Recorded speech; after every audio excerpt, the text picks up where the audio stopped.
Hello and welcome. It's me again, delivering yet another podcast episode for your listening pleasure, available now on demand to listen to however, whenever, and wherever you want. And you know, I'm starting to question the pleasure part of that statement.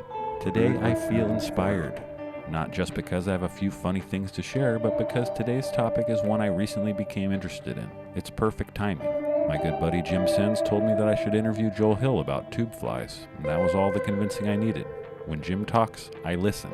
I like spay flies and their history and their construction. I'm the host of a fly tying podcast, remember? My initial angle was to talk to Joel about tying tube flies and sort of narrowing in on more classic steelhead patterns that he adapted to the tube platform, as opposed to an old school long shank hook. Once we connected, we drilled down even further and decided to make the subject of this episode about the general practitioner. What is a general practitioner? That is a great question, lady.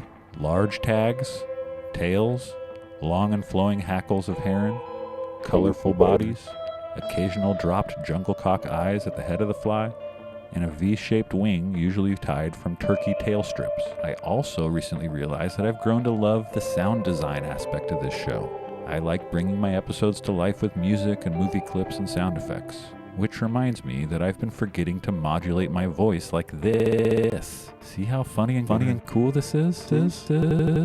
I don't even have to say anything of substance. Why are you listening to this trash?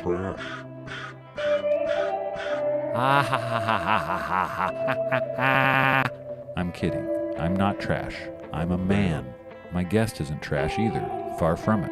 He's polite, talented, and allowed me to ask stupid questions about keeping the portions of your fly tying materials uniform, and was not offended that I didn't know he was in a really cool fly tying book. I am seriously stoked on the general practitioner and all these other classic patterns. Tying them on tubes has me even more stoked. I've seen them since I started tying, but always just kind of wrote them off as being either too difficult or just impractical. Surely, fly patterns have gotten better and more effective by now. Bull honky. Fish are dumb and love eating vintage patterns, so I hear. With each of these new episodes in Season 3, I start feeling embarrassed for my guests. I feel embarrassed for the listeners who might want to share this show with someone they know. Like, my guests signed up and agreed to let me interview them and showcase them on the show, and I have been going hard on toilet humor, almost promoting smoking and taking drugs, and I don't want my guests to feel like they made a mistake by being accessory to my perceived digital crimes. I can't help how stupid I am. I'm sorry. Again, if you've listened to my show though, you know I keep it fairly professional during the interviews. It's these monologues where things get a little squirrely. Or squirmy?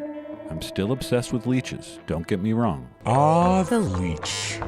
But the GP and other spay and D patterns are becoming my latest obsession. I'm a special boy, alright? My special boy. Stay tuned, please.